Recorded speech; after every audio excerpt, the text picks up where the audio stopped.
नमस्कार, मैं हूं शम्स ताहिर खान और आप देख रहे हैं वारदात। गीता तो याद होगी आपको, वही गीता जो न बोल सकती है न सुन सकती है। 10-12 साल की उम्र में गीता भटकते हुए पाकिस्तान पहुंच गई थी। वहां एक एनजीओ ने उसे आसरा दिया, उसकी परवरिश की। फिर 2015 में तब की विदेश मंत्री सुषमा स्वराज की कोशिशों की वजह से गीता वापस हिंदुस्तान आई, लेकिन उसके बावजूद उसके माँ बाप का कोई सुराग नहीं मिला। लेकिन अब एक अच्छी खबर आ रही, गीता की मां का पता चल चुका। सबसे पहले मेरी अपील तो इसके माता पिता के लिए है, कृपया सामने आइए और अपनी बेटी को अपनाइए। टीवी पे आए, टीवी पे देखा हम, उसको पेट पे खून है, तो उन्हें कपड़ा नीचे ऊपर करी। एक माँ ही अपनी बच्ची के बारे में बता सकता है कि उसके शरीर पर किस किस तरह के चोट के निशान है, क्योंकि माँ से बेहतर कोई भी एक अपनी बिटिया को नहीं जान सकता। चाहे वो पाकिस्तान में रही बहुत अच्छे से रही, इंडिया में रही बहुत अच्छे से, जो जिस कंफर्ट जोन में रही, तो परिवार थोड़ा सा निर्धन वर्ग को बिलोंग करता है।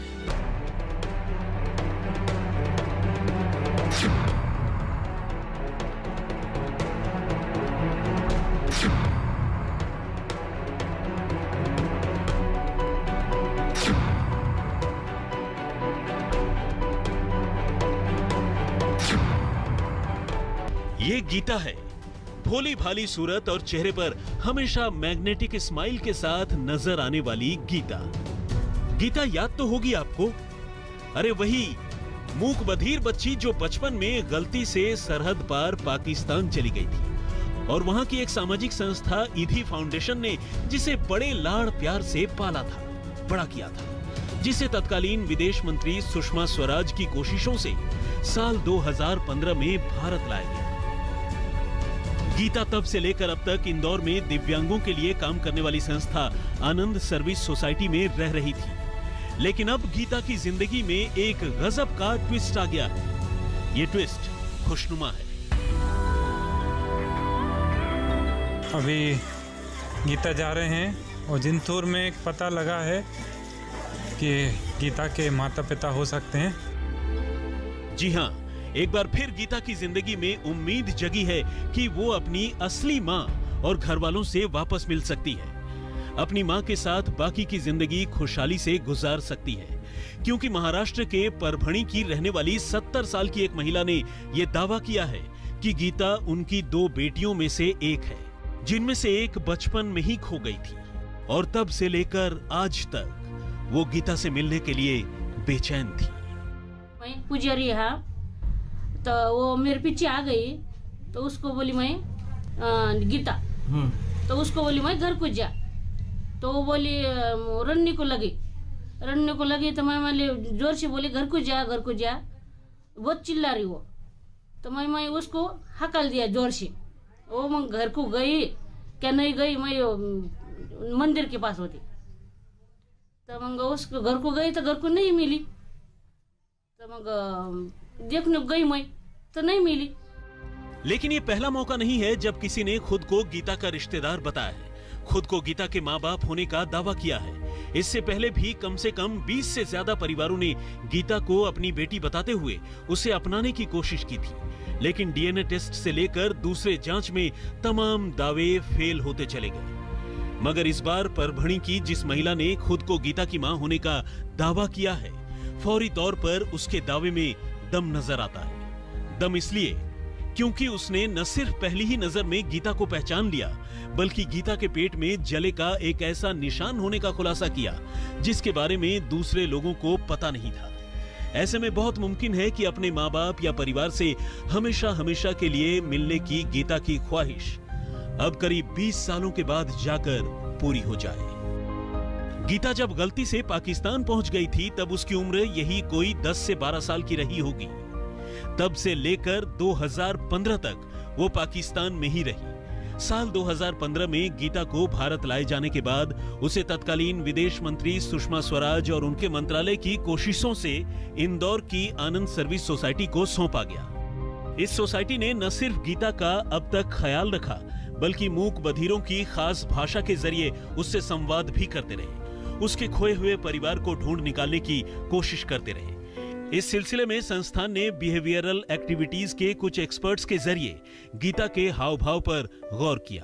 गीता संस्थान के लोगों से कई बार अपने बचपन की धुंधली यादों का जिक्र कर चुकी थी। इन यादों में छोटी नदी, मूंगफली व गन्ने के खेत, डीजल इंजन से चलने वाली रेलगाड़ी शामिल थी। और इत्तेफाक से ये चीजें महाराष्ट्र के मराठवाड़ा इलाके से मिलती जुलती हैं। फिर गीता जिस अंदाज में चावल खाती है और जिस तरह उसकी दाईं नाक में नोजपिन के लिए छेद है, वो भी महाराष्ट्र के इसी इलाके की सभ्यता संस्कृति से मेल खाती है। ऐसे में लगने लगा कि गीता का ताल्लुक मराठवाड़ा या तेलंगाना के किसी इलाके से होगा। फिर ये बताते थे कि इसके घर के जहाँ रेलवे स्टेशन, उसके बाद मैटरनिटी होम है, तो परभणी ऐसी जगह जहाँ पे रेलवे स्टेशन भी है। और सबसे बड़ी बात जो क्लू निकला उसमें यह था कि ये बताती थी कि जो सन की पोजीशन है, सूर्य की जो स्थिति रहती है, सुबह का जो टाइम, वो एक ट्रेन चलती है नांदेड़ से अमृतसर सचखंड एक्सप्रेस, जो आज से 20 साल से 23 साल पहले भी वो ट्रेन संचालित थी। उसमें डीजल इंजन आज भी लगता है। और दूसरी बात यह है, ट्रेन, गीता बताती है कि ट्रेन का इंजन चेंज होता था। तो मनमाड़ में सचखंड एक्सप्रेस का ट्रेन का इंजन आज भी चेंज हो रहा है, जो आज से 23 साल पहले होता था। वो बहुत बड़ी क्लू थी कि वो ट्रेन, क्योंकि अमृतसर का कनेक्शन चाहिए, क्योंकि अमृतसर से ये समझौता एक्सप्रेस से पाकिस्तान गई है। तो ऐसी कोई ट्रेन जो डायरेक्ट अमृतसर से जुड़ती हो, तो वो ट्रेन सचखंड एक्सप्रेस है। इसके बाद आनंद सर्विस सोसाइटी ने महाराष्ट्र के परभणी में पहल फाउंडेशन से संपर्क किया और गीता के घर वालों को ढूंढने में उनकी मदद करने की अपील की। ये कोशिश रंग लाई और एक रोज कमाल हो गया। और इस दरमियान परभणी में एक संस्था है पहल फाउंडेशन, उनके टच में मैं जो मूक बधिर बच्चे हैं उनके लिए राष्ट्रीय स्तर पे क्लासेस लेता हूं। तो बात चल रही थी, तो उन्होंने कहा कि हमारे यहाँ डीजल इंजन से ट्रेन आज भी चल रही है और गन्ने का खेती भी यहाँ पर होता है। वहाँ से हमको कुछ हिंट लगना शुरू हुई थी। और दूसरी बात ये थी कि जो जिस तरह से पाठ पूजा करती है, तो ऐसा लगता था कि शायद किसी ब्राह्मण परिवार को या उससे मिलते जुलते परिवार को बिलोंग करती होगी। अभी गीता जा रहे हैं और जिंतूर में एक पता लगा है कि गीता के माता पिता हो सकते हैं। सोसाइटी के लोग गीता को परभणी के जिंतूर लेकर गए और वहां के लोगों से गीता को पहचानने की अपील की। इत्तेफाक से यहीं गीता की मां मीणा वाघमारे ने अपनी बेटी को पहचान लिया और गीता भी मीणा से मिलकर भावुक हो गई। मीणा ने बेटी को खोने की कहानी सुनाई और बताया कि तब उन्हें अपनी बच्ची के लौट आने की उम्मीद थी, लेकिन धीरे धीरे ये उम्मीद टूट गई। उन दिनों उन्होंने गीता की गुमशुदगी की कोई रिपोर्ट तक नहीं लिखवाई थी। गीता से मिलने पर उसकी मां ने उसके पेट में जले का निशान होने की बात कही और ये बात भी सही निकली। उसकी मां ने बताया कि उनके समाज में परंपरा के मुताबिक बच्चों को ऐसे निशान लगाए जाते हैं और गीता की बहन के पेट में भी ठीक ऐसा ही निशान है। यानी फिलहाल गीता के अपनी मां और खोए हुए परिवार के साथ हमेशा हमेशा के लिए रहने के 90% आसार हैं। लेकिन इस कहानी में अभी एक और ट्विस्ट है और वो ट्विस्ट खुशनुमा नहीं बल्कि अजीब है। औरंगाबाद में इसरार चिश्ती के साथ धर्मेंद्र कुमार शर्मा, इंदौर, आज तक। जब गीता हिंदुस्तान आई थी तब कई परिवार ने दावा किया था कि गीता उसकी बेटी है, लेकिन अलग अलग जांच और डीएनए टेस्ट में यह दावा खोखला निकला। लेकिन इस बार मामला गंभीर नजर आ रहा है, क्योंकि गीता की जो मां है उन्होंने कुछ ऐसी बातें बताई हैं जो गीता से हूबहू मिलती हैं। लेकिन अब यहाँ एक और मामला खड़ा हुआ है। गीता अपनी इस मां को अपनाने में हिचकिचा रही है।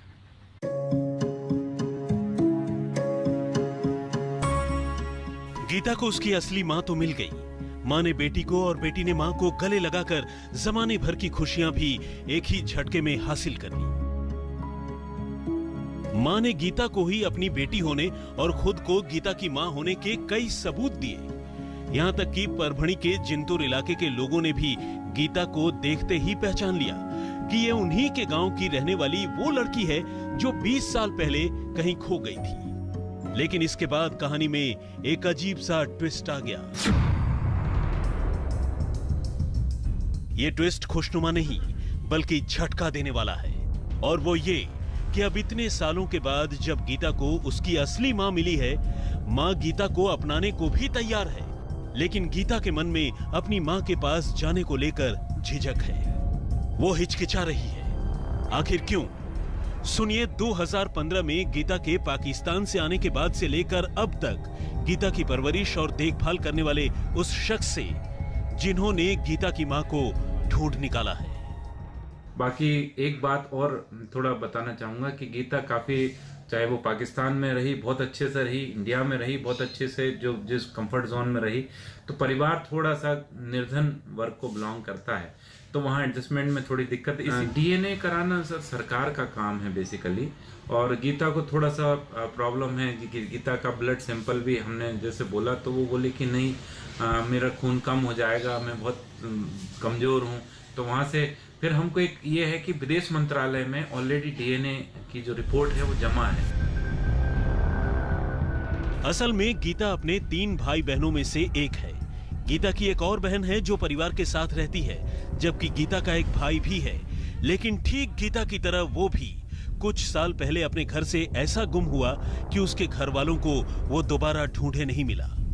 लेकिन गीता के अपने घर से गायब होने के बाद अब तक पिछले 20 सालों में बहुत कुछ बदल चुका है। गीता के पिता गुजर गए और उसकी मां मीना वाघमारे ने दूसरी शादी कर ली। लेकिन गीता का परिवार पहले भी निर्धन था और अब भी निर्धन है, बल्कि उसका परिवार अब भी औरंगाबाद में सब्जी बेचकर गुजारा करता है।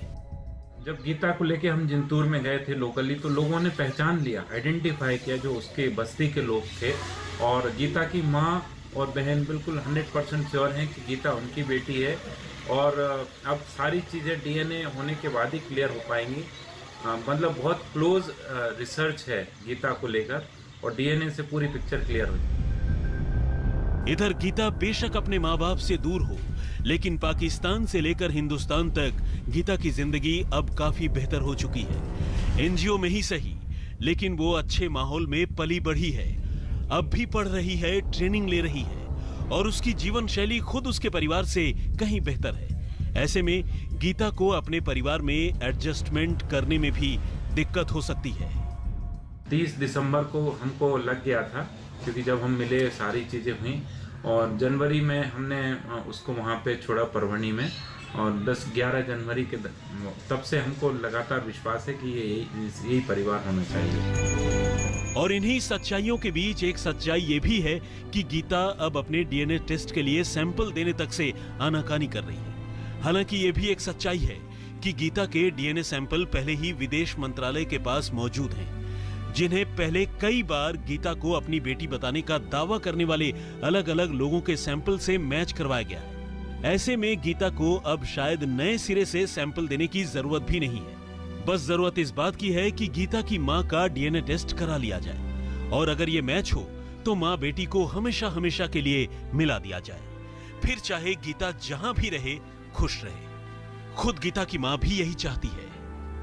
औरंगाबाद में इसरार चिश्ती के साथ धर्मेंद्र कुमार शर्मा, इंदौर, आज तक।